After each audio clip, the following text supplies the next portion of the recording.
강의 13번째 바랄 수 없는 중에 바라고 믿었으니, 우리 함께 로마서 4장 17절에서 25절 말씀인데요. 우리 계신 자리에서 함께 읽도록 하겠습니다. 기록된 바 내가 너를 많은 민족의 조상으로 세웠다 하신과 같으니 그가 믿은 바 하나님은 죽은 자를 살리시며 없는 것을 있는 것으로 부르시는 이시니라. 아브라함이 바랄 수 없는 중에 바라고 믿었으니 이는 내 후손이 이 같으리라 하신 말씀대로 많은 민족의 조상이 되게 하려 하심이라. 그가 백세나 되어 자기 몸이 죽은 것 같고 사라의 태가 죽은 것 같음을 알고도 믿음이 약하여지지 아니하고 믿음이 없어 하나님의 약속을 의심하지 않고 믿음으로 견고하여져서 하나님께 영광을 돌리며 약속하신 그것을 또한 능히 이루실 줄을 확신하였으니 그러므로 그것이 그에게 의로 여겨졌느니라. 그에게 의로 여겨졌다 기록된 것은 아브라함만 위한 것이 아니요 의로 여기심을 받을 우리도 위함이니 곧 예수 우리 주를 죽은 자 가운데서 살리신 이를 믿는 자니라. 예수는 우리가 범죄한 것 때문에 내줌이 되고 또한 우리를 의롭다 하시기 위하여 살아나셨느니라. 아멘. 우리가 계속해서 믿음에 대해서 살펴보고 있습니다. 우리가 믿음으로 구원을 얻는데 그 믿음은 율법의 행위가 아니다 했습니다. 믿음의 반대는 불신이 아니라 율법의 행위라 했죠. 우리가 모든 율법을 다 지킴으로 구원을 얻는 것이 불가능하기에 우리가 하나님께서 믿음으로 의롭게 되는 우리 구원의 길을 주셨다. 그런데 우리가 믿으려면 우리가 지난 시간에 했듯이 먼저 살아야겠죠. 우리는 이미 허물과 죄로 죽었던 자였다. 죽어 있기 때문에 30cm만 10cm만 오면 살려주겠다. 이게 불가능하다 했습니다. 이미 죽었기 때문에 그를 살리고 그 다음에 자신이 얼마나 죄인지를 깨닫고 내가 저 가리키는 예수님을 믿어야 되는 그러므로 중생 거듭남 이제 본 어게인이라고 하는 이 중생이 구원의 이 서정 구원의 순서에 논리적 순서에 먼저 와야 됩니다.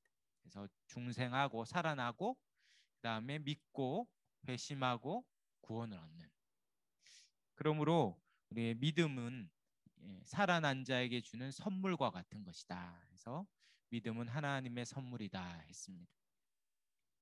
그러므로 믿음으로 구원을 얻는데요. 그렇게 믿음으로 구원을 얻는 이 신자들을 보통 이렇게 두 종류로 구분하는 경우가 있어요. 보통 우리가 교회에 다니는 분들을 이제 신자들을 신앙이 좋은 분과 믿음이 좋은 분과 믿음이 좋지 않은 신자 이렇게 부르죠. 믿음이 좋은 교인과 믿음이 그렇게 좋지 않은 교인이 있습니다. 믿음이 좋다는 건 이런 거겠죠. 신앙생활에 열심히 있고 또 여러 활동들을 참여하고 또 거룩하고 주님 닮기에 힘쓰고 믿음의 열매들도 많이 있는 그런 믿음이 좋은 신자가 있고 반면에 믿음이 좋지 않은 신자도 있습니다. 신앙이 열심히 그렇게 많지 않고 또 거룩에 대한 열심도 그렇게 많지 않고 그렇게 거룩의 열매도 많지 않지만 그러나 믿는다라고 고백은 하고 교회는 다니기 때문에 믿음이 그렇게 좋진 않지만 믿음이 좋지 않은 신자 이렇게 부르기도 합니다. 어쩌면 그런 이 영역에 속하는 분들이 더 많이 있을 수 있어요. 두 사람이 이렇게 모습은 다르지만 두 사람 다 예수를 믿는다고 고백하고 말하는 점에서는 같다라고 할 수 있습니다. 그런데 정말 그게 가능한가 오늘 한번 같이 나눠보려고 합니다. 오히려 이렇게 믿음이 좋지 않다라고 불리는 명목상의 그리스도인이라고 불리는 교회는 다니지만 신앙에 대한 열심이나 거룩에 대한 추구나 열매들은 드러나지 않는 분들이 오늘날 한국교회에 어쩌면 대다수를 차지할 수 있는데 그렇다면 성경은 그것을 용인하고 있는가 우리가 한번 생각해 보려고 합니다. 우리가 지금까지 나눴던 복음은 어떤 것입니까? 예수님이 우리를 위해 죽으셨다는 것. 우리가 하나님의 진노와 저주 가운데 죽을 수밖에 없던 죄인이었고, 그 하나님의 큰 진노와 심판 가운데 우리가 건진받은 거예요. 그리고 예수님이 죽는 그 가장 큰 대가를 치르고 죄 없는 그분께서 죄 없이 땅에 사시며 그런 성육신한 아주 복잡한 방식으로 이 땅에 오셔서 그렇게 사시다가 가장 참혹한 십자가를 죽으면서 그렇게 나를 따르고 또 나와 함께 거하고 내가 거룩하니 너희도 거룩하라는 이 십자가의 복음과 이 부활의 복음을 다 안다면, 우리가 정말 그것을 믿는다면, 우리가 그냥 그저 그렇게 믿는다는 말만 하며 그렇게 신앙에 대한 열심이나 믿음에 대한 추구가 없이 사는 것이 어쩌면 불가능할 수 있는 것이죠. 정말 참된 신자, 정말 성경이 말하는 구원받는 믿음은 어떤 것인지 오늘 함께 살펴보려고 합니다. 특별히 이 믿음에 대해서 여러 본문에서 가르쳐 주는데요. 오늘 이 로마서 4장, 여기서 아브라함의 믿음에 대해서 많이 말씀하고 있는데요. 어쩌면 이 로마서 4장이 성경 전체에서 믿음이 어떤 것인지, 참된 믿음의 본질이 어떤 것인지를 가장 잘 보여주는 본문이라고 할 수 있습니다. 우리가 잘 아는 히브리서 11장의 믿음장도 있는데요. 그 믿음장도 믿음의 좋은 본들이 많이 나오지만 이 믿음의 성격, 또 믿음의 본질이 어떤 건지를 알려준다는 측면에서는 이 로마서 4장이 훨씬 더 믿음에 대해서 우리에게 잘 가르쳐 줍니다. 우리가 이 로마서에 나타난 복음의 핵심을 다루고 있는데요. 한번 4장 전까지 흐름을 본다면 로마서 1장 1절부터 1장 17절까지는 길게 이 로마서 전체의 서론이 나옵니다. 바로 믿음으로 구원을 얻는 하나님의 구원의 능력이 여기에 있다는 것을 처음부터 선언하는 로마서 1장 1절부터 10절까지 서론이 있고요. 그 다음에 18절, 1장 18절부터 5장 20절까지가 모든 사람이 죄인이다. 유대인도 이방인도 예외 없이 죄인은 없나니 하나도 없다는 아주 세 장에 걸쳐서 아주 깊이 있게 아무도 피해갈 수 없도록 모든 사람이 하나님 앞에 죄인이다. 진노 가운데 형벌받을 죄인이라는 것을 설명하고 있습니다. 그리고 이제 로마서의 가장 중요한 부분이라고 할 수 있는 로마서 3장 이어서 21절부터 31절까지 이 부분이 로마서의 가장 핵심적인 복음, 이신칭의 복음, 믿음으로 의롭다함을 얻는 이 신칭의 복음을 잘 설명해 주고 있습니다. 그중에 이제 믿음으로 구원을 얻는다. 그러면 구원받는 믿음은 뭔가를 설명해야겠죠. 그래서 로마서 이 3장 21절부터 31절까지 이 복음의 핵심을 설명하고 구원받는 믿음이 어떤 건지를 드디어 4장에 가서 이제 설명하는 거죠. 그래서 우리가 읽었던 본문 위에 보면 4장 1절부터 보면 아브라함과 다윗의 예를 통해서 구약의 가장 대표적인 인물 두 명이죠. 이 아브라함과 다윗을 통해서 구원받는 것은 율법의 행위가 아니라 하나님 거저 받는 은혜다라는 것을 쭉 16절까지 설명하고 있습니다. 그리고 이제 우리가 읽었던 이 4장 17절부터 25절에 이 아브라함의 믿음의 이 실제 내용이 어떤 건지를 설명하고 있어요. 그래서 큰 2번에 보시면 이 아브라함의 믿음의 내용이 어떤 것인가 할 때 첫 번째 믿음의 대상이 있다는 거죠. 믿음의 대상. 바로 하나님이라는 하나님. 그 하나님은 어떤 분입니까? 하나님은 아브라함에게 많은 민족의 조상이 되게 하겠다라는 약속하신 분이에요. 하나님은 약속하시고 그 약속하신 것을 신실하게 이루시는 분이라는 것입니다. 그러므로 아브라함은 어떤 믿음이 있습니까? 이 믿음의 대상인 하나님을 향한 믿음이 있어요. 그 하나님은 약속하신 것을 능히 이루시는, 전능하시고 반드시 이루신다는 의미에서 신실하신, 전능하시고 신실하신 하나님을 향한 믿음을 가지고 있습니다. 그래서 그 17절에 나오듯이 그 하나님을 향하여 딱 정하고 있죠. 저는 이 표현이 참 좋은데, 하나님은 어떤 분인가? 죽은 자를 살리시며 없는 것을 있는 것으로 부르시는 분이다. 죽은 자를 살리시고 없는 것을 있는 것으로 부르시는 바로 이 창조의 행위죠. 하나님이 창세기 1장 때 무에서 유를 창조했죠. 이 세상에 뭔가를 만들었다는 뭐 아이폰을 만들었다 대단하죠. 그러나 그것을 창조라고 말하지 않는 것은 가지고 있는 자기가 철을 만들 것도 아니요 자기가 뭔가를 만든 게 아니에요. 그것을 조립했죠. 잘 조립했지만 그건 창조가 아닙니다. 무에서 유의 창조는 세상에 없어요. 오직 하나님만이 무에서 이 세상과 우리를 지으신 없는 것을 있는 것으로 무에서 유를 창조하시고 죽은 자를 살리시는 유일한 분이시다라고 고백합니다. 아브라함이 이것을 어떻게 믿는 것입니까? 지금 많은 민족의 조상, 많은 민족의 조상이 되려면 1차적으로 뭘 해야겠습니까? 많은 자식을 낳아야죠.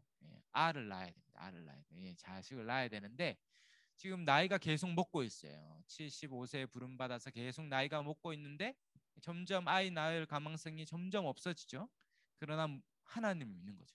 이 죽음, 몸과 같은 곳에서 없는 것과 같은 곳에서 생명을 낳고 있게 하시는 분을 믿는다라는 겁니다. 그 믿음은 어떤 성격을 가집니까? 갈로 이번에 믿음의 확증인데요. 18절에 바랄 수 없는 중에 바라고 자기 몸이 죽은 것 같음을 알고도 믿음이 약해지지 않은 거예요. 바랄 수 없는 중에 소망이 없는 중에 소망하는 거예요. 점점 소망이 없어지죠. 75세, 85세, 95세 그리고 99세까지 됐어요. 점점 소망이 없어지고 있죠. 점점 몸이 죽은 것 같은데 성경에 보니까 이미 죽었어요.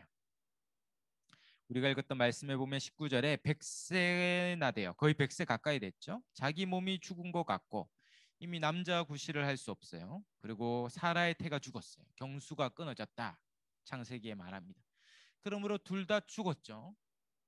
자식을 낳을 수 있는 생명력이 몸에 없어요. 죽은 나무 토막 같은 몸입니다. 그런데 어떻습니까? 더 믿는 거예요. 이 할아버지 할머니가 밤마다 모여가지고 막 서로 대화하는 거죠.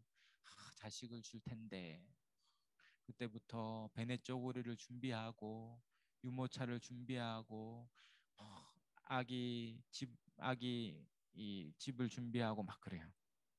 그걸 보는 이 종들은 어땠습니까? 우리 주인이 점점 이상해 간다. 미쳐간다. 노망난 거 아닌가. 엄청 걱정했지 않겠습니까? 이 나이든 두 노인이 세월이 갈수록 더 믿음이 견고해져요. 더 믿음이 분명해지고 약해지지 않는다. 어떻게 그럴 수 있습니까? 갈로 3번에 있는 것처럼 그들의 믿음의 기원과 근거가 자기에게 있지 않고 하나님께 있어요. 17절부터 18절에 있죠. 그는 죽은 자를 살리시며 없는 것을 있는 것으로 부르시는 하나님을 향한 믿음입니다. 그는 말씀하시면 반드시 이루실 것을 믿었어요. 많은 조상이 우리를 통하여 아브라함이다. 열국의 아비 사례가 아니라 사라 열국의 어미라고 했다면 하나님이 자식을 주실 것이다. 몸이 죽은 것 같지만 믿음이 약해지지 않았고 20절에 하나님의 약속을 의심하지 않고 믿음이 견고해졌고 21절에 약속하신 그것을 능히 이루실 것을 믿었어요. 그러므로 믿음의 근거는 하나님을 아는 지식에서 먼저 오죠. 하나님은 약속하셨다면 반드시 이루실 거예요. 그가 처음 창세기 12장에 아브라함과 사라가 부름받은 이후에 그는 살면서 하나님이 약속을 이루신 것을 애굽에 내려갔을 때 거대한 전쟁 가운데서 그리고 수많은 문제들 가운데서 자기를 신실하게 인도하신 하나님에 대한 지식이 점점 많아졌습니다. 그리고 그 약속하신 것을 능히 이루신다는 그 믿음이 어떻게 됩니까? 하나님에 대한 신뢰로 향하죠. 하나님에 대한 약속에 대한 이 믿음의 지식이 하나님이 이루실 거라는 신뢰로 점점 상황은 어려워지지만 믿음이 약해지지 않고 오히려 상황은 어려워지는데 믿음은 더 견고해지는 이 반비례가 일어나는 것입니다. 아브라함의 믿음의 성격은 무엇입니까? 하나님에 대한 지식에 근거하여 하나님을 향한 신뢰를 잃어버리지 않고 더 견고해지는 것입니다. 큰 3번에 성경은 그것이 그에게 의로 여겨졌다 이렇게 얘기합니다. 그래서 여기서 두 가지 문제가 있는데 지금까지 이렇게 설명하니까 믿음은 꼭 뭐와 같습니까? 어떠한 행위처럼 보여요. 믿음이 약해지지 않고 견고해지고 굳어지고 분명해지고 뭔가 행위처럼 보이죠. 근데 믿음은 행위라고 하지 않았죠. 율법의 행위라고 하지 않았죠. 그러므로 아브라함이 의롭게 되는 것은 꼭 행위처럼 보이는데 성경은 아브라함이 믿음으로 의롭게 되었다. 그러므로 첫 번째 아브라함이 의롭게 된 것은 이때가 아니라 언제입니까? 창세기 15장 6절일 때죠. 6절.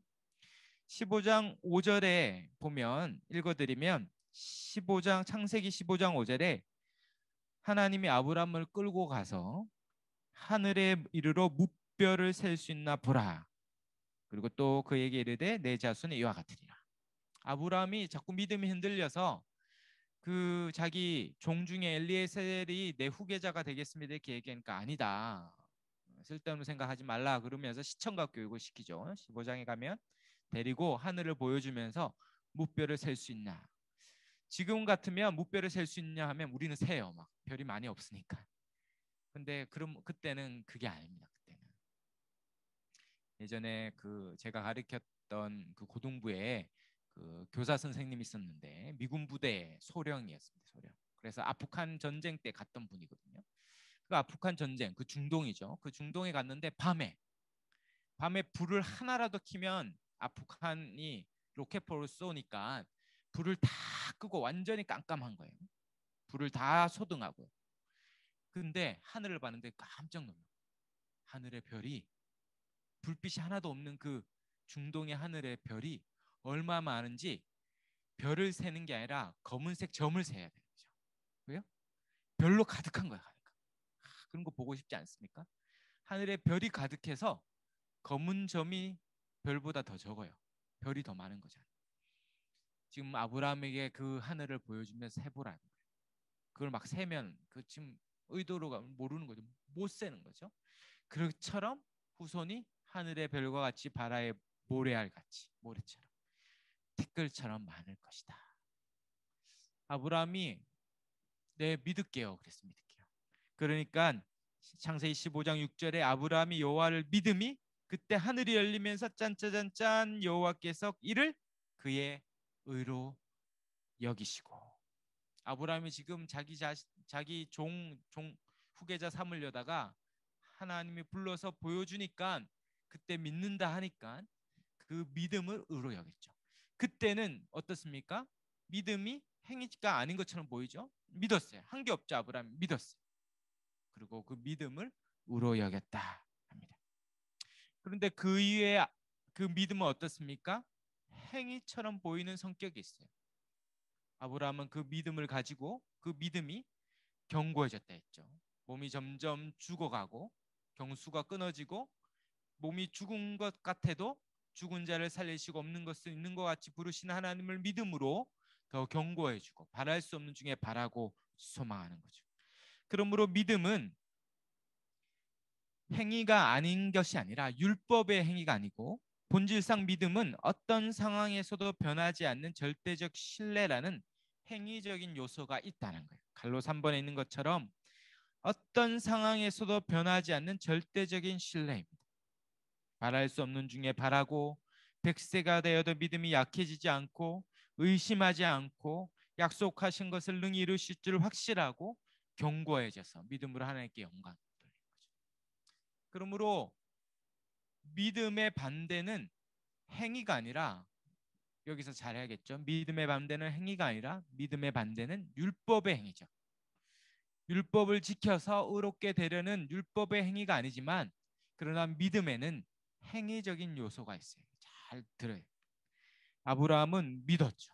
그 믿음은 어떠한 특징과 성격으로 드러나는 행위적인 요소가 있다는 거죠. 그러므로 내가 믿었는데도 내가 믿는지 안 믿는지 긴가민가하고 믿음이 막 흔들리고 본인도 모르겠고 옆 사람도 모르겠고 아무도 모르겠지만 뭐 믿는 것 같고 그런 식으로 불확실하고 모호한 형태의 믿음이 아닌 거죠. 오늘 믿음은 이런 성격, 아브라함과 같은 믿음의 성격이 있다라고 합니다. 왜 이게 중요합니까? 큰 4번에 있는 것처럼 아브라함의 믿음이 바로 우리의 믿음의 모델이 되기 때문에 그래요. 반드시 구원받는 믿음은 이 아브라함의 믿음과 같은 성격을 지니고 이것은 오고 오는 모든 구원받는 자들의 믿음의 모델이 됩니다. 4장 22절까지 아브라함의 얘기를 한 다음에 로마서 4장 23절 24절 이렇게 얘기했죠. 우리가 읽었던 말씀에 보면 그에게 의로 여겨졌다 기록된 것은 이 아브라함이 믿음으로 의로 여겨졌다 이 말이시죠. 기록된 것은 아브라함만 위한 것이 아니요 의로 여기심을 받을 우리도 위함이니 곧 예수 우리 주를 죽은 자 가운데서 살리신 이를 믿는 자니라. 그러므로 아브라함의 이 믿음의 이 일은 우리가 믿음으로 의롭게 된다는 것을 보여주는 샘플과 같아요. 샘플이 오르면 이제 이후의 모든 것이 옳겠죠. 그러므로 우리도 이런 믿음의 성격을 가진다. 아브라함이 죽은 자를 살리시고 없는 것이 있는 것 같이 부르시는 하나님을 믿었다면 우리는 무엇을 믿는 겁니까? 2000년 전에 예수 그리스도를 죽었는데 예수 그리스도가 죽으셨는데 죽은 자를 살리시고 없는 것을 있는 것 같이 하시는 그 하나님을 믿는 믿음, 바로 예수 그리스도의 십자가와 부활을 믿는 믿음이 바로 아브라함의 믿음과 같다라는 거죠. 우리는 바랄 수 없는 중에 바라고 믿습니다. 지금 아무것도 주어지지 않은 것 같지만 우리의 삶의 형편, 또 우리의 되어지는 형편, 우리의 삶의 상황과 환경들이 점점 바랄 수 없는 상황이 되어질지라도 바랄 수 없는 중에 바라고 하나님이 믿는 자에게 능치 못함이 없고 능히 구원하신다는 그 약속을 믿음으로 우리의 상황이 어려워져도 믿음은 오히려 견고해집니다. 약하여지지 않고 의심하지 않고 믿음이 견고해져서 아브라함처럼 하나님께 영광을 돌리는 믿음이라는 거죠. 그 약속하신 것을 능히 이루신다면 하나님이 성경을 통해 우리에게 약속하신 이 모든 일들이 우리도 이루어질 것이요 우리도 죽은 자를 살리시고 없는 것이 있는 것 같이 하시는 하나님께서 우리도 죽어도 우리도 다시 살 거라는 이 부활의 믿음을 갖는 것. 그러므로 아브라함의 믿음이 곧 우리의 믿음과 같다라는 것입니다. 그러므로 5번에 의롭다 하심을 얻을 수 있는 참된 믿음은 무엇입니까? 그것은 단순히 몇 가지 진술을 받아들인다는 그런 단순한 시인이 믿음이 아니에요. 믿음은 아무 증명할 필요도 없고 어떠한 행위로 드러나지 않는다는 게 아니에요. 아브라함 같은 믿음의 성격과 믿음의 행위와 같은 모습으로 드러난다는 거예요. 믿음은 갈로 2번에 있는 것처럼 하나님에 대한 확실한 지식, 약속하신 것을 능히 이루실 거라는 하나님에 대한 지식과 신뢰로 확고하게 세워지고 믿기 어려운 상황에서도 변하지 않고 어떤 특정한 믿음의 삶으로 드러나는 것이다라는 것입니다. 그러므로 오늘 이 믿음이 어떤 것인지를 한번 잘 정리하시면 좋겠습니다. 바로 아브라함의 믿음이 구원받는 믿음이요. 그것이 우리를 위한 믿음이라면 예수 그리스도가 죽은 자 가운데서 살아난 것을 믿는 저와 여러분은 이와 같은 믿음의 성격과 특징이 있다라는 것입니다. 그러므로 이 시간 믿음의 본질이란 관점에서 우리가 한번 정의해 본다면 1번의 믿음에 대한 두 가지 설명이 있습니다. 우리가 11과 12과에서 우리가 믿음에 대해서 다루고 있는데요. 11과는 칭의의 수단이라는 관점에서 정의했어요. 믿음은 율법의 행위가 아니라 오직 믿음이다. 율법의 행위가 아니라 오직 믿음으로 의롭게 된다 했어요. 그래서 율법의 행위는 우리가 이 율법을 지켜서 뭔가를 행함으로 하나님 앞에 인정받거나 칭찬받거나 구원받거나 뭔가 얻겠다는 그 모든 시도를 중단하고 오직 하나님 편에서 구원을 다 이루어 주셨다는 그 의롭게 되는 수단의 측면에서의 믿음이에요. 율법의 행위로서는 우리가 하나님 앞에 죄인으로밖에 드러나지 않죠. 우리는 뭔가를 함으로 의롭게 되는 건 아니에요. 그런 의미에서 율법의 행위가 아니라 믿음으로 구원을 얻습니다. 오직 믿음으로 구원을 얻죠. 그리고 12가에서는 지난 시간에 믿음의 기원이라는 관점에서 정의했죠. 믿음은 사람에게서 나지 않고 하나님의 선물이다. 에베소 2장 8절 9절. 그러므로 by grace, 은혜, 모든 구원은 은혜로 인하여. 그러므로 믿음은 뭡니까? through faith, 수단이죠, 수단. 우리는 믿음을 통하여만 구원을 얻는, 하나님이 우리를 살려주셔야만, 그래서 믿음이라는 선물을 주셔야만 구원을 얻는다는 믿음의 기원이 오직 하나님께 있습니다. 그렇다면 이제 13과 지금 우리는 믿음의 본질에 대해서 다루고 있는데요. 성경은 이 믿음이 처음부터 이 순종이라는 행위의 관점에서도 설명하고 있어요. 순종은 행위죠. 율법의 행위는 아니에요. 우리가 이걸 행함으로 구원받는 거 아니에요. 그러나 믿음은 행위라는 모습으로, 성격으로, 특징으로 드러나는 거예요. 이런 본질적으로 믿음은 행위라는 동전의 앞뒤면, 믿음은 뒷면의 순종이라는 행위로 드러납니다. 믿는 건 그냥 입술의 단순한 고백이거나 마음의 상태가 아니에요. 믿음은 반드시 드러나는 어떠한 행위, 순종이라는 것이 있다라는 거예요. 성경에서 여러 성경 구절을 찾을 수 있습니다. 요한복음 3장 36절 이 대표적인데요. 제가 한번 읽어드리면 요한복음 3장 36절에 아들을 믿는 자에게는 영생이 있고 아들을 순종하지 아니하는 자는 영생을 보지 못하고 도리어 하나님의 진노가 그 위에 머물러 있느니라. 요한복음 3장 16절에 아들을 믿는 자에게는 영생이 있고, 이거는 많이 들었죠. 아들을 믿는 자에게는 영생이 있고, 다시 말하지만 반대로 아들을 순종하지 아니하는 자는 영생을 보지 못한다. 그러므로 요 믿음과 순종이라는 단어는 교우적으로 같이 사용될 수 있어요. 아들을 믿는 자는 영생이 있고 아들을 순종하지 아니하는 자는 영생이 없고, 곧 아들을 믿지 않는다는 건 순종하지 않는 것, 아들을 믿는다는 것은 순종하는 것과 같다 말하고 있습니다. 로마서 10장 16절, 로마서 10장 16절에도 그러나 그들이 다 복음을 순종하지 아니하였도다. 이사야가 이르되 주여 우리가 전한 것을 누가 믿었나이까 하였으니, 우리는 복음을 믿음으로 구원을 얻는다 그러죠. 그런데 성경은 복음을 순종하지 않았다 이렇게 얘기하는 거죠. 복음을 믿는 것과 순종하는 것은 같은 말이에요. 사도행전 5장 32절, 사도행전 5장 32절에도 우리는 이 일의 증인이요 하나님이 자기에게 순종하는 사람들에게 주신 성령도 그러하니라 하더라. 여기서는 또 뭐라고 얘기합니까? 하나님이 자기에게 순종하는 사람들에게 주신 성령. 우리는 믿음으로 성령을 받는다 얘기하는데 여기서는 순종함으로 성령을 받는다 이렇게 얘기하죠. 믿음과 순종은 같은 말이다. 제가 이 몇 가지 성경 구절을 계속 얘기하는 것은 성경이 믿음과 순종은 같은 거다 지금 얘기하고 있습니다. 로마서 15장 18절도 그래요. 로마서 15장 18절에 그리스도께서 이방인들을 순종하게 하기 위하여 나를 통하여 역사하신 것 외에는 내가 감히 말하지 아니하였노라. 이방인들을 믿게 하기 위하여 이렇게 말하면 되는데 성경은 이방인들을 순종하게 하기 위해, 믿는 것과 순종하는 것은 같습니다.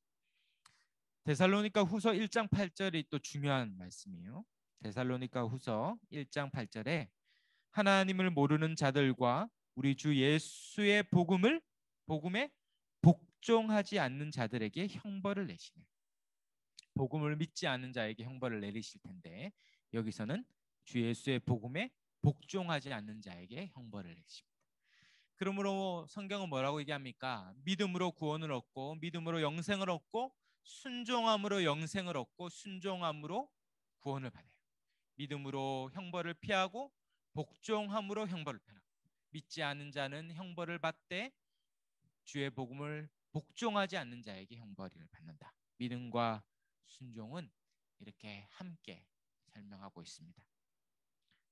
이것은 성경뿐만 아니라 2000년 기독교 역사 가운데 이 믿음을 이렇게 설명해 왔어요. 두고두고 믿음은 이런 순종이라는 행위로 나타난다고 계속 설명해 왔어요. 혹시 오늘 처음 들은 분들은 이 믿음은 행위가 아닌데 지금 목사님이 너무 위험한 발언을 하고 있지 않은가? 그러면 이제 이걸 처음 배우지 않았다는 그 얘기를 듣고 저도 되게 놀라고 여러분도 놀라고 있습니다. 이게 2000년 기독교 역사 가운데 누누이 이렇게 설명했어요.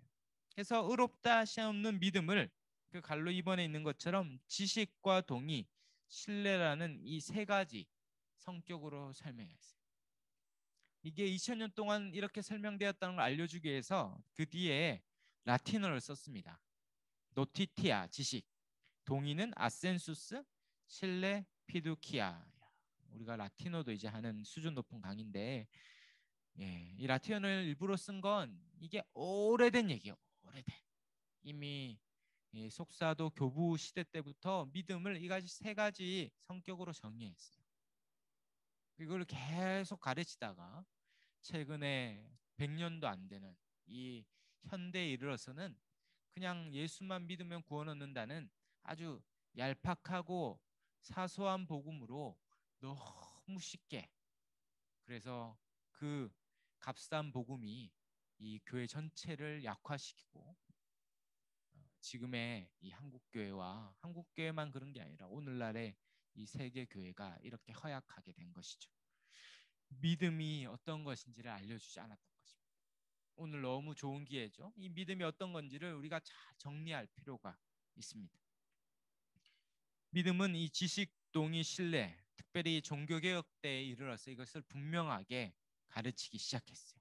사도신경, 주기도문, 십계명, 그다음에 하이델베르크, 웨스트민스터 이 소요름 인답들을 만들어서 매주 또 가정에서는 매일 자녀들을 이렇게 가르쳤던 것이죠. 얼마나 많이 가르쳤냐. 왜요? 믿음은 지식에서 출발한다고 믿어요. 그러므로 믿음의 시작은 이 지식, 노티아라고 불리는 이 지식에서 출발합니다. 갈로 1번의 이 구원에 이르는 참된 믿음. 믿음은 들음에서 나죠. 이 복음. 그것은 예수 그리스도의 인격과 구원 사역에 대한 지식에 의지하는 것에서 시작돼요.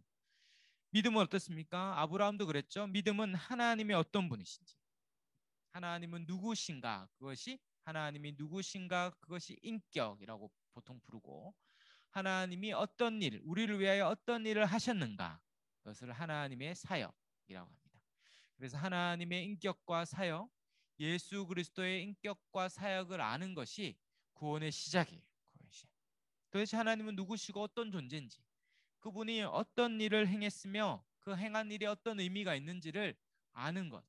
그러면 우리가 예수님을 믿지만 정확하게 만나면 세상도 예수님을 믿어요. 어떻게 믿습니까? 4대 성인의 한 분으로 믿고 오른뺨을 떼면 왼뺨을 대리라. 이 황금률. 대접받기 대로 대접하라. 이런 놀라운 윤리를 가르친 의의 교사로 믿어요. 그러나 그 믿음은 구원받지 못하죠. 왜요? 예수님에 대한 구원의 내용, 교리라고 말하는 예수님에 대한 내용이 틀렸기 때문에. 그러므로 정확하게 말한다면 예수님을 믿는 거지만 정확하게 말한다면 예수님에 대한 구원의 내용, 예수님에 관한 구원의 교리를 믿는 거죠. 그러면 우리는 이 예수님에 관한 교리, 예수님은 누구시고 예수님은 어떤 일을 하셨는지, 예수님의 인격과 사역을 아는 것이 구원의 시작. 지식이 필요해요. 지식이. 로마서 10장 14절에 그런즉 그들이 믿지 아니하는 일을 어찌 부르리요, 듣지 못한 일을 어찌 믿으리요, 전파하는 자가 없이 어찌 들으리요. 들어야 되죠. 믿음은 들음에서 나며 그리스도의 말씀에서 납니다. 말씀을 듣고 그리스도에 대한 지식에서 구원이 시작되죠. 그러면 올바른 지식이 없으면 구원받지 못해요. 열심히 교회를 다녀도 나 너 모른다. 마태복음 5장에 나 너 모른다. 주를 위하여 내가 주의 이름으로 귀신도 쫓아내고 병자도 고치고 가르쳤다.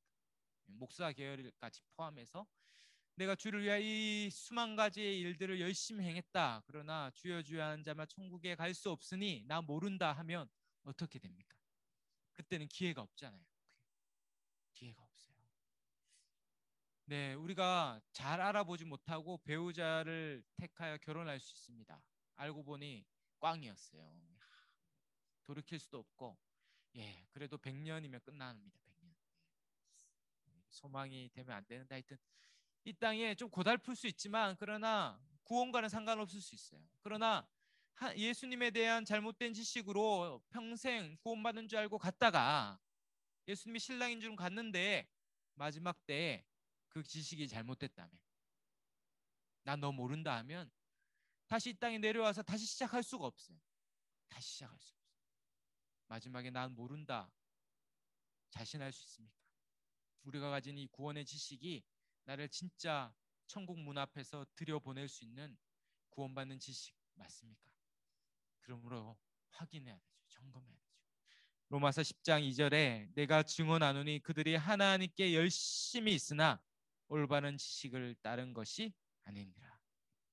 바리새인과 서기관을 향하여 정말 일주일에 2번씩 금식하고 모세오경과 구약율법을 다 암기하고 엄청난 구제를 행했던 그런 유대 지도자들이 그러나 예수님이 하나님께 열심히 있으나 올바른 지식이 있다는 것이 아니라 구원받지 못한다 선언한다면 사랑하는 여러분 우리는 구원받는 지식이 참 지식인가를 확인해야 합니다.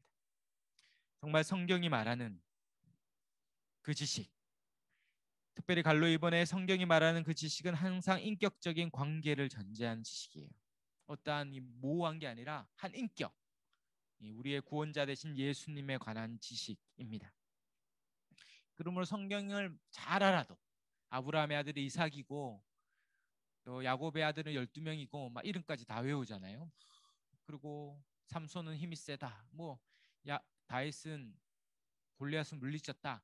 이런 지식이 우리를 구원하는 게 아니라 구원은 뭡니까? 우리의 구원자 되신 그 대상, 그 인격적인 지식이 필요하다는 거예요. 정말 그리스도에 대한 인격적인 지식, 정말 우리를 하나님께로 이끄는 그 직접적인 지식, 믿음을 낳는 지식이 있냐라는 거죠. 갈로 3번에 있는 것처럼 그러므로 가장 기본적으로 믿음의 대상인 이 복음의 핵심인 지식은 뭐냐면 예수 그리스도의 십자가의 죽음과 부활입니다. 이것이 우리의 온전한 믿음의 출발점이에요. 고린도전서 15장 1절에서 4절에 내가 너에게 전한 복음은 바울은 얘기하죠. 바로 성경대로 죽으셨다가 성경대로 살아난 내가 다시 이걸 말한다. 내가 전에 받았던 것을 전한다. 새로운 게 아니라 성경이 말하는 예수 그리스도의 죽음과 부활 그리고 그것에 담긴 구원의 지식을 말하는 것입니다. 그리고 그 십자가의 지식은 필연적으로 많은 지식으로 파생되어 나가요. 예수님의 십자가에 대한 이 교리는 반드시 필연적으로 결론을 향하고 있어요. 예를 들어 예수님이 나의 죄를 위해 죽으셨다. 그리고 나는 죽을 수밖에 없는 죄인이었다. 하나님을 대적했고 하나님을 거부했고 거절했던 자였는데 하나님이 거저 은혜로 나를 구원하시고 이제 죄로부터 자유케 했다. 그랬다면 이제 다시는 그런 죄에 대해서 관심을 가져 예수님을 죽어야만 해결했던 그 참혹한 죄에 대해서 나는 다시는 그 죄에 거하지 않기 위해서 죄를 싫어하고 증오하고 죄와 싸우는 필연적으로 그런 지식으로 가겠죠. 영적 전투하는 지식으로 갑니다. 십자가의 죽음이 이제 내가 죄로부터 해방되었다. 더 이상 내가 죄의 종로를 타지 않고 이제 그리스도 안에서 자유케 되었다. 그랬다면 이제 다시는 그 죄의 종로를 차지 않고 죄에 대해 승리했고 거룩한 하나님의 자녀로서 살아가게 될 것입니다. 거룩을 추구하고 주님이 기뻐하시는 삶을 위해 살아가게 있을 것입니다. 예수 그리스도를 죽음으로 내가 부활했다. 이제 내가 그리스도와 함께 부활하고 영원한 천국에 영원한 완성된 하나님 나라에 들어갈 것이다. 이 땅에 잠시 있다 간다. 그러므로 이 땅의 것들을 추구하지 않게 될 것이요 저 천국을 추구하며 천국을 추구함으로 이 땅의 것들을 가볍게 여기고 오히려 주님이 우리에게 얘기하신 것처럼 그 사랑을 실천하고 나누고 섬기는 필연적인 삶으로 이어지는 거예요. 그 예수님의 십자가의 죽음과 부활에 대한 지식은 반드시 필연적인 지식이 파생되고 그 지식이 낳는 삶을 살게 됩니다. 코로나가 극심할 때 이 알약을 먹으면 매일 한 알씩 30일간 먹으면 평생 코로나 안 걸린다. 이 알약에 대한 지식을 가졌습니까? 그 지식은 필연적으로 매일 먹는 행위로 가겠죠. 그 믿음은 반드시 순종으로 가요. 매일 아침마다 그걸 반드시 먹을 겁니다. 왜요? 이게 생명이고 이게 나를 살리니까. 예수님을 믿음으로 그분을 위하여 살면 내 인생이 구원받는다고 안다면 그 지식은 반드시 행위로 드러나는 것이. 이건 너무 당연한 필연적인 결과입니다. 그러므로 갈로 5번에 믿음의 대상인 즉 진리가 이 믿음의 성격과 효력을 결정해요. 모호하고 분명한 지식에 근거하지 않는 믿음은 아무 소용이 없죠. 나를 구원한 예수 그리스도의 그분에 대한 지식, 그분의 하신 일에 대한 지식은 반드시 필연적으로 그 지식에 합당한 삶으로 우리를 이끌어갈 것입니다. 우리가 이 지식으로 시작하면 어떻게 됩니까? 두 번째는 동의입니다. 아센수스라고 불리는 동의의 과정을 거쳐요. 갈로 1번에 큰 2번에 갈로 1번에 구원 얻는 믿음은 복음에 대해 찬성하고 진리로 인정하고 감정적으로 동의하는 것으로 본격화돼요. 그것들을 알고 믿어요. 부인할 수 없어요. 이건 너무 분명한 지식이고 확실하고 부인할 수 없고 이것 외에 살 길이 전무하다고 한다면 내가 그것을 다 받아들이죠. 그리고 그것을 절대 부인할 수 없어요. 이게 너무 확실하니까. 그래서 이것을 존 머레이란 신학자는 강제된 동의, 부인할 수 없는, 너무 확실해서 동의할 수밖에 없도록 강제시키는 동의다 이렇게 표현합니다. 제가 옛날에 이것을 경험한 적이 있는데요. 제가 대학교 갔는데 정말 같이 신실하게 고등학교를 같이 보낸 친구가 전화가 왔어요. 동료가 우리가 정말 매일같이 교회 가서 기도하고 주일날 교회에서 살고 그렇게 했는데 혹시 예수님이 믿는 게 거짓말 아닐까? 우리가 속은 거 아니냐? 이 기독교 가짜 아니냐? 그가 일반 대학교에 가서 수많은 사회과학과 학문들을 보면서 이게 대단하거든요. 대학 가면 엄청난 교수님은 정말 하늘 같은 존재고 선배들은 하늘 같은 존재죠. 거기가 가르치는 이 세상 학문은 너무 멋져요. 너무 대단하고 이 세상에 대한 이해, 사회에 대한 이해, 역사에 대한 이해를 가르치니까 이 기독교는 너무 초라하고 작고 별 볼일 없어 보이는 거예요. 이게 가짜 아닌가? 이 세속의 학문을 배우니까 너무 흔들리는 거죠. 그래서 얘기하고 나 기도하겠다. 그리고 이제 전화를 끊고 기도했죠. 그리고 한 주, 두 주 지나고 전화가 다시 왔습니다. 동료가 내가 그거 아니라고 아무리 부인하려고 해도 안 믿으려고 해도 안 믿어지지 않아서 믿기로 했다 이렇게 얘기하더라고요. 안 믿으려고 했는데 이게 믿어지는 거예요. 이 세상을 창조하는 보이지 않는 신이 이 세상을 창조하고 나를 짓고 이 세상까지 운행하고 예수님이 2000년 전에 죽으시고 그것을 믿음으로 제사함 받고 구원받는 이 세상 사람들 이거 전하면 정말 어이없어 하잖아요. 이게 말도 안 된다 하잖아요. 근데 자기는 그게 다 이해되고 납득되고 납득되는 정도가 아니라 그게 너무 확실한 거예요. 너무 확신이 나서 이 기독교 세계관을 기초로 이 세상이 다 이해되고 자기 인생이 이해되니까 부인할 수 없는 거죠. 그래서 믿고 지금까지 아주 잘 믿고 이제 집사님 되셔서 주일학교 부장도 하시고 너무 잘하고 있습니다. 뭡니까? 성경은 이 동의, 이 지식이 부인할 수 없는 강제된 동의로 들어온다. 싱글레이 퍼거슨이라는 신학자는 이렇게 말합니다. 사실 자신의 바람과는 다르게 믿지 않을 수 없는 경우가 있다. 다소 사람 사울은 수많은 사람들이 마음에 내키지 않았음에도 불구하고 거부하기에는 너무나 강력한 증거에 압도되어 설득되어 믿음에 이르렀습니다. 그리스도는 너무나 신실해서 믿고 싶지 않음에도 불구하고 안 믿을 수가 없습니다. 벤자민 워필드는 이렇게 말합니다. 바꾸어 말하면 신앙이란 믿음이라는 말은 믿는 주체의 독단적인 행위와 같은 것이 아니라 충분한 논거를 통해 분명하게 정해진 마음의 상태와 행위 같은 것이다. 무슨 말입니까? 기독교는 얄팍한 게 아닙니다. 2000년 동안 수많은 철학자와 수많은 사상가와 수많은 권력가와 수많은 독재자들이 성경을 다 불태우고 믿는 자들을 다 가두고 그렇게 핍박하며 수많은 반대 논리들과 주장들을 하면서 전 세계를 양분했던 이 공산주의가 수많은 철학자들이 이 기독교가 가짜라고 수많이 공격했지만 기독교는 한 번도 허물어지지 않았어요. 2000년 동안 기독교는 충분한 논리적인 체계와 근거와 확실한 증거들을 가지고 예수님의 부활한 무덤은 비어 있고 부활하지 않았다는 그 증거와 고고학적인 증거만 나와도 기독교는 허물어질 텐데 아직도 못 찾아냈죠. 왜요? 부활하셨으니까. 그러므로 기독교는 이 확실한 체계 가운데 있습니다. 기독교는 그렇게 허술하지 않아요. 강력한 단단한 그 반석 위에 기독교가 서 있고 우리가 그 믿음의 지식들을 가지면 세상 어떠한 가르침, 유수한 대학에 다니고 유명한 교수들이 그렇게 얘기해도 흔들리지 않는 견고한 믿음의 증거들이 있어요. 그리고 우린 그것을 동의함으로 그 복음을 기뻐하고 그 복음이 아닌 것들을 미워하고 거부하는 것이죠. 이 지식을 알지만 아는데 동의하지 않을 수 없어요. 만약에 그렇지 않다면 믿지 않는 것입니다. 우리가 어떨 때 복음을 전하면 어떤 사람은 동의하지 않는 것처럼 예 믿을게요, 믿어줄게요, 이런 자기의 인격적인 동의, 감정과 그 심정적인 것을 싣지 않고 존재를 싣지 않고 그냥 이빠른 소리로 믿는다 할 때 그것은 참 믿음이 아닐 수 있어요. 복음을 전했는데 아 좋은 얘기네요, 아 좋네요, 믿으면 좋겠네요. 그러나 자기는 실상 믿지 않고 동의하지 않는 거죠.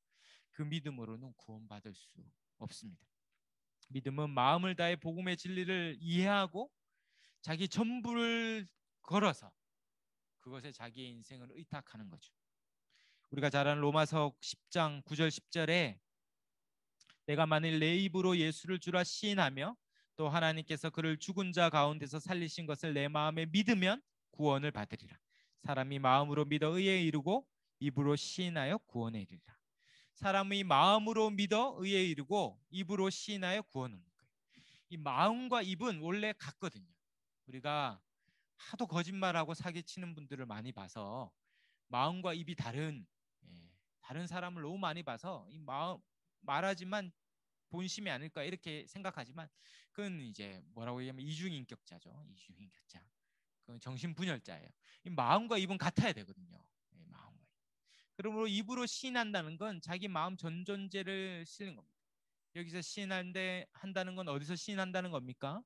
유대인들이 다 돌을 들고 스데반을 앞에 두고 네가 진짜 믿냐 할 때 예수를 믿어. 너희가 구약 성경에 오고 믿었던 그 여호와 그 하나님이 바로 이 예수 그리스도를 보내시고 그 예수 그리스도가 우리를 믿어야 될 구세주다 할 때 스데반이 돌에 맞아 죽는 그 현장에서 예수를 시인하는 것 같습니다. 또한 로마 병사들이 창을 들이대면서 예수를 믿으면 죽는다는 그 앞에서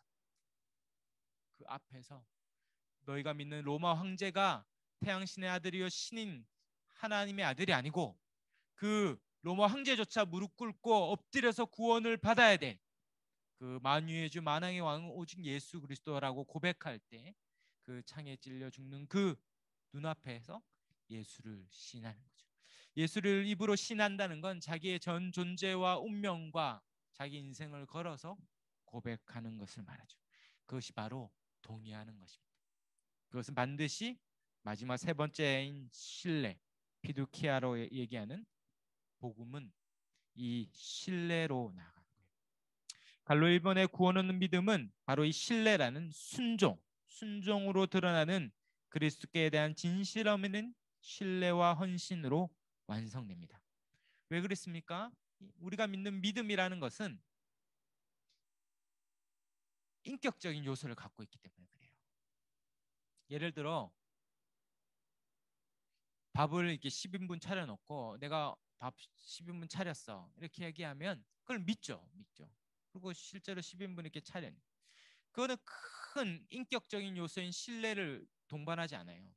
그러나 예수를 믿는다는 것은 대단히 인격적인 요소죠. 그분과 내가 관계를 맺는 거죠. 그것은 친구 관계와 같습니다. 친구 관계.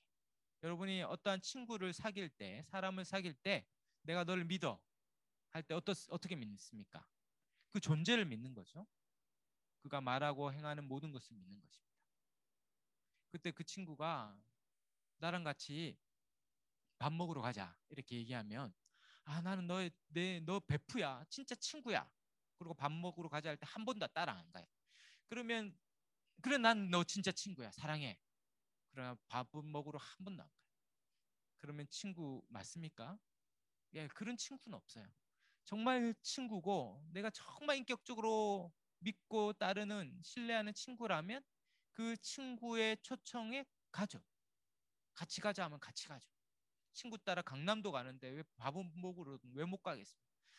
친구니까. 자기의 전인격을 실는 거죠. 전인격을 실지 않고 친구 관계를 맺는 경우는 없어요. 우리가 예수님 믿는다. 아, 예수님 믿을게요. 아, 당신 믿으면 천국 간다는 거 다 믿을게요.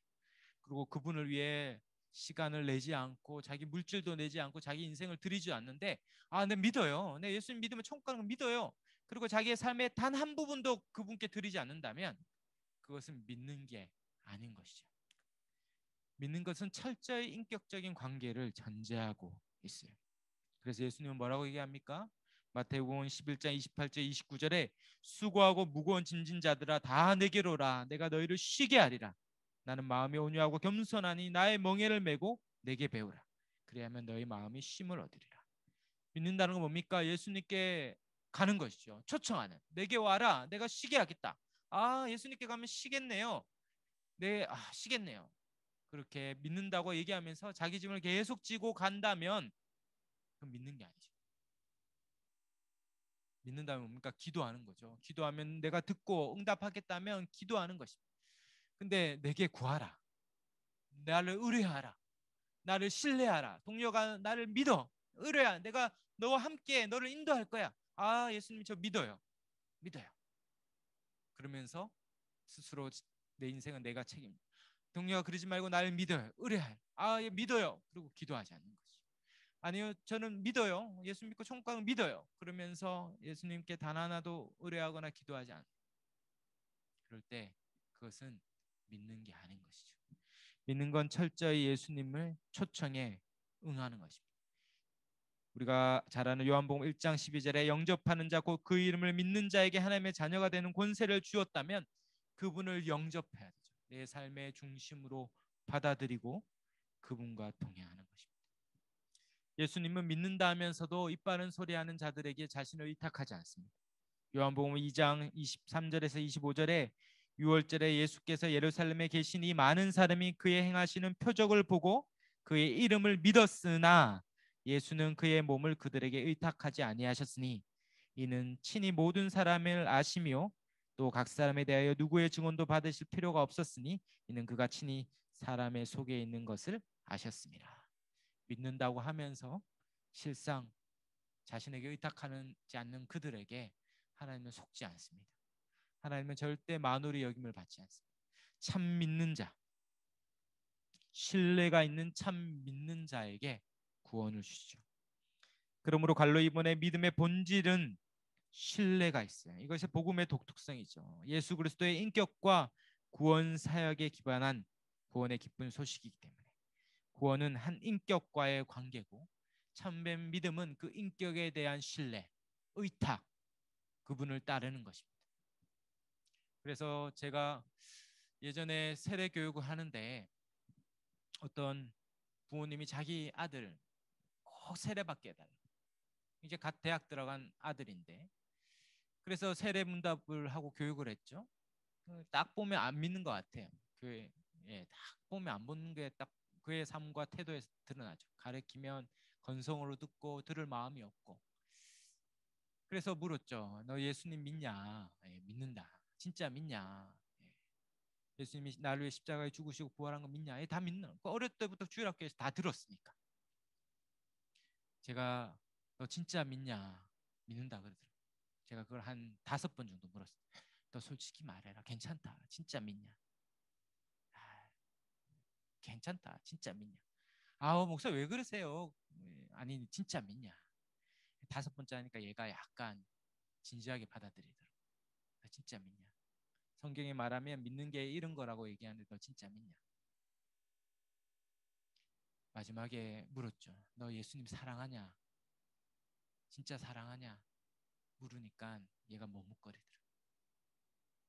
믿는다는 건 단순히 그냥 믿는다는 그런 이빨은 얘기로만 얘 믿습니다. 근데 사랑하냐 할 때 이게 딱 문제. 사랑은 뭡니까?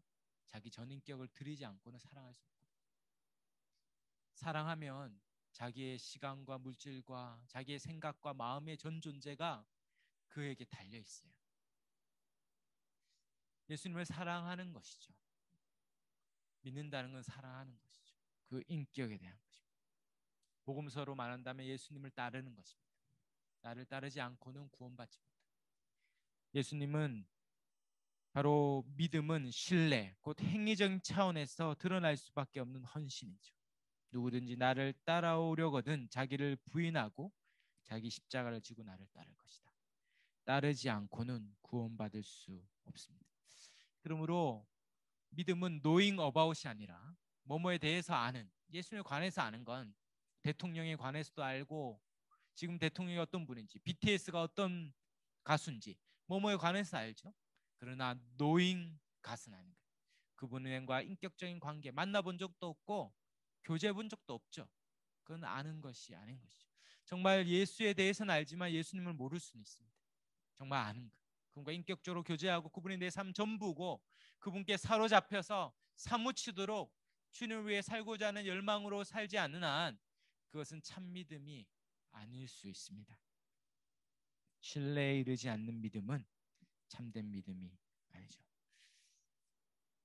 그러므로 묵상과 적용 1번에 있는 것처럼 우리 자신의 믿음을 점검해야 합니다. 구원받는 믿음인가? 이 말은 구원받지 못하는 믿음이 성경에 있다는 거죠. 귀신들도 믿고 떠든다 말합니다. 귀신도 알아요. 지식이 있어요. 거라사 광인을 만난 예수님을 만난 거라사 광인이 와서 예수의 왜 하나님의 아들 예수에 왜 벌써 오셨습니까? 그는 예수에 대해 예수가 하나님의 아들 신적 존재라는 지식이 있었죠. 그러나 귀신은 왜 구원받지 못합니까? 알지만 그 예수에 대해서 자기의 삶을 들여서 자연 전 존재가 그를 위해 살 마음이 없어요. 귀신은. 사단은 그러므로 하나님에 대한 지식도 있고 예수에 대한 지식도 있지만 그 지식이 구원받지 못하죠. 예수에 대한 지식만 있어서는 안 되죠. 우리의 그 지식에 대해서 동의하고 전 존재로 동의하고 그를 위하여 사는 신뢰까지 가는 것. 그것이 구원받는 믿음입니다. 자신의 전 삶과 존재를 들여서 순종과 헌신과 복종과 영접의 형태로 드러나는 것이 구원받는 믿음입니다. 그래서 우리의 신앙의 선배들은 진리에 기댄다 이렇게 의자가 있으면 이 의자가 믿을만 하니까 앉지 않습니까? 우리 진리에 기대어 평생 사는 것이죠. 아브라함은 평생 그렇게 살았던 것이죠. 바랄 수 없는 상황에서도 바라고 몸은 나무 토막같이 점점 죽어가고 아이를 낳을 수 없는 일이 전무할 때 그 두 노인이 노력해서 낳은 게 아닌 거예요. 믿음으로 생명을 얻었기 때문에 우리도 믿음으로 생명을 얻어 부활 생명으로 구원받는 것입니다. 우리는 그 약속을 믿는 것이죠. 예수 그리스도가 십자가에 죽으시고 부활하신 그 사실을, 그러므로 우리도 그것을 믿음으로 구원받는다는 그 약속, 그 사실을 믿음으로 전존재로 합니다. 우리가 살면서 점점 소망이 줄어들고 믿음의 내용들이 믿음을 학증할 만한 우리의 인생의 수많은 일들이 없어질지라도 우리가 그 환경과 상황에서도 믿음이 더 견고해지는 이유는 예수 그리스도에 대한 믿음이 더 커져가기 때문에, 그분에 대한 신뢰와 그분에 대한 믿음이 더 커져가기 때문이죠. 그분을 더 의지함으로 믿고 사는 것입니다. 그러므로 믿음은 자동적이지 않지만 필연적으로 믿음의 삶을 낳아요. 순종으로 낳습니다. 사랑하는 여러분, 이 복음의 진리에 대해서 알고 있습니까? 혹 무지하지 않습니까? 이 복음에 대해서 참된 믿음을 가지고 거기에 헌신하고 순종하고 살아갑니까? 이 믿음을 때론 조롱하고 멸시하는 이 세상 가운데 우리가 이 믿음을 지키고 더 견고해지고 갈수록 더 믿음이 분명해지고 믿음의 열매들이 드러나고 거룩의 열매들이 드러나서 스스로도 주위에서도 부인할 수 없는 믿음을 확증하고 믿음을 확신하며 그렇게 주님을 신뢰함으로 주님 앞에 서는 그날까지 믿음으로 살아 승리하는 저희 여러분이 다 되시기를 주의 이름으로 축원합니다.